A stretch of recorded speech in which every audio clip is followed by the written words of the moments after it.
Hello there, Denny H Retro Gaming Master here, and here we're going to replace the 72 pin connector on my Nintendo NES console, as my old one unfortunately doesn't work. So we're going to replace it with this nice new one. Well, it does work, it's just very inconsistent at reading the game. So we've got a nice new one here. So we'll put that in, and I'm going to show you in this video how to do it. First of all, we need to take any games out, so we'll just take that one out, Super Mario Brothers and Duck Hunt, take that out, and we'll just flip the console round,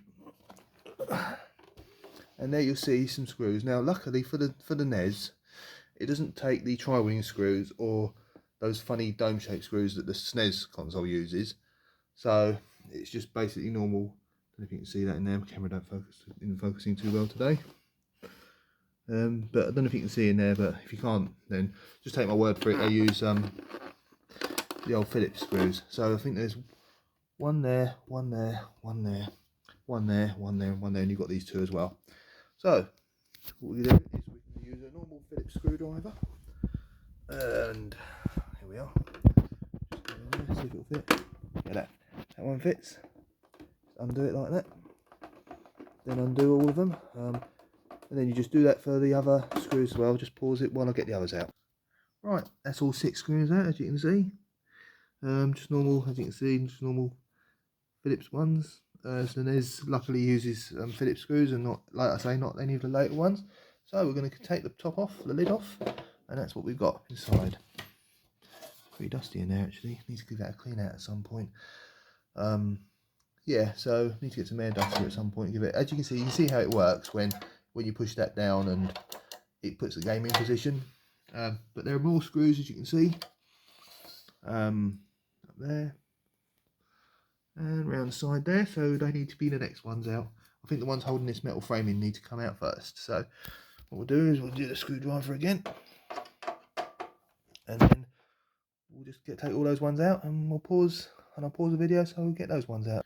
Right, now as you can see, all the screws are now removed. So we'll take the metal tray off like that. Be a bit fiddly, but it does come off. And we have more screws to undo. These ones. These are the next ones that need to come out. So we can take this toaster type tray out. You can see how it works, can't you? Where they sort of locks it in. So anyway, first now we need to take these sets of screws out. Right, now as you can see, all the screws are out of the tray holder thing and game cartridge holder thing. So we can have to jiggle it out. It's a bit of a pain to get out, but they do come out eventually. Yeah, they can be a bit of annoying to get out. So hang on.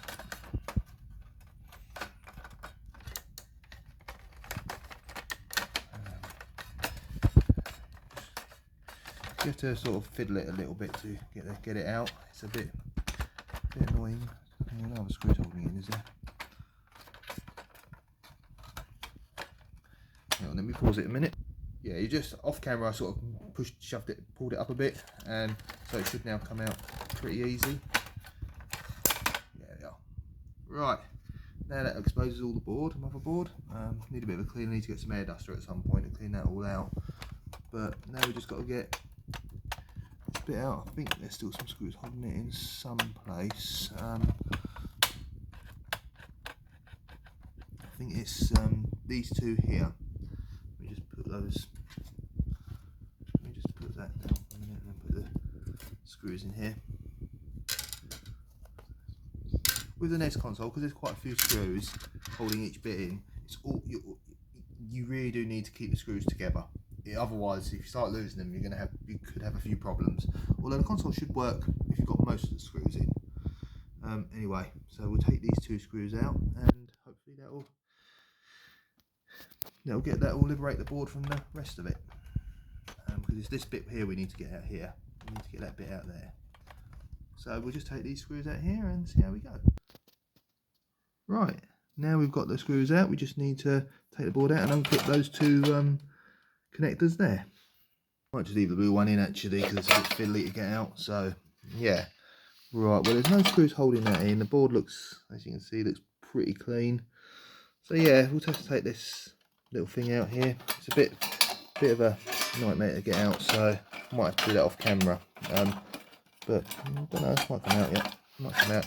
Yeah, it's a bit fiddly, this one here. So this one here. So you have to keep sort of like doing it. It's very hard to do with one hand. I'm gonna have to probably do this with both hands. So I'll just pause the video for a minute. Right, now that's been liberated.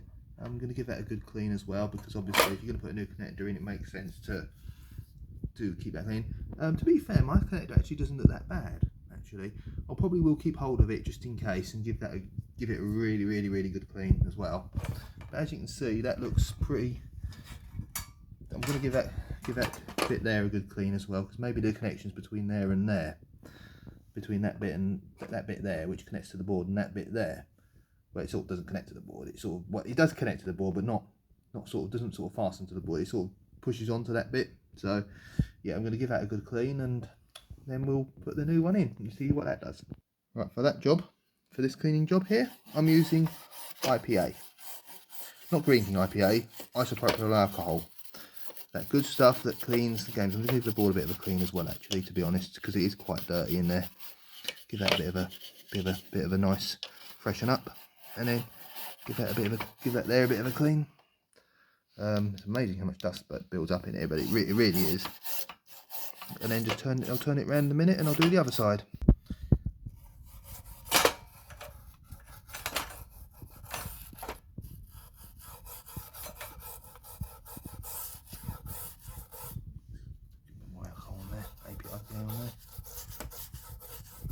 So such good stuff, IPA.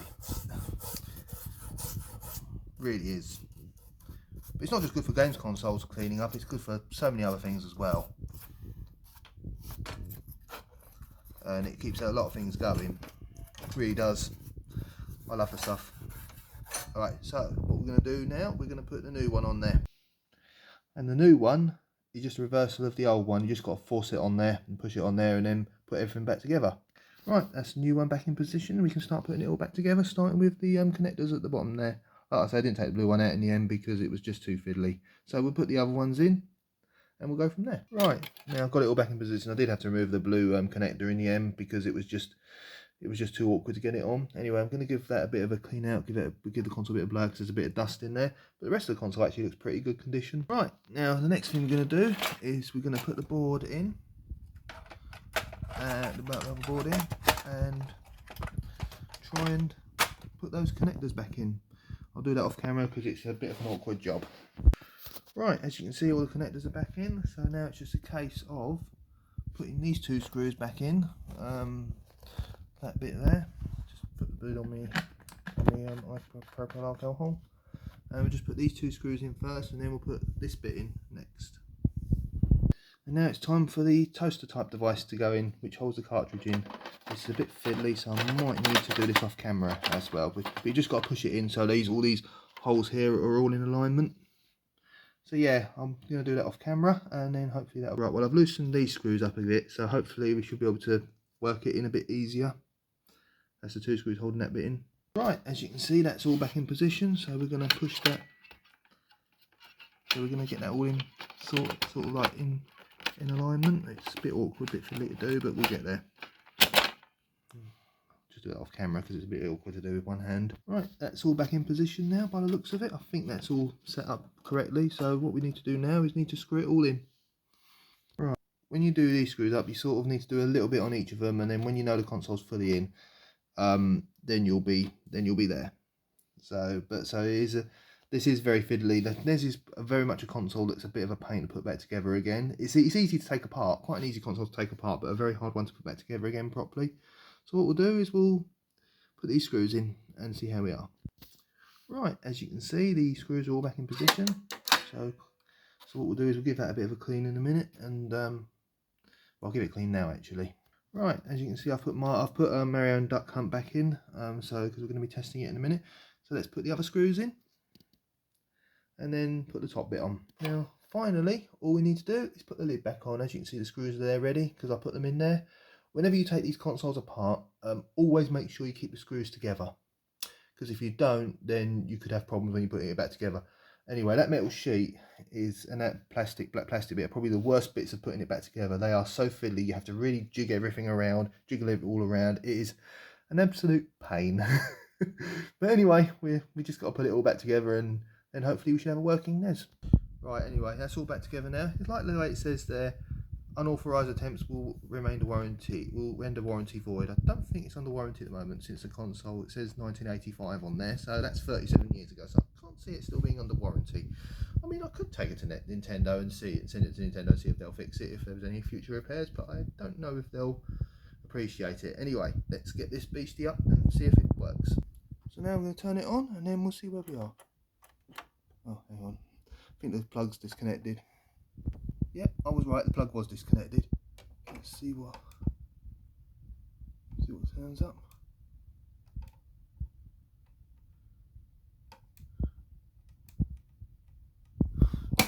There we go, as you can see, working beautifully. Hope I got those in the right way.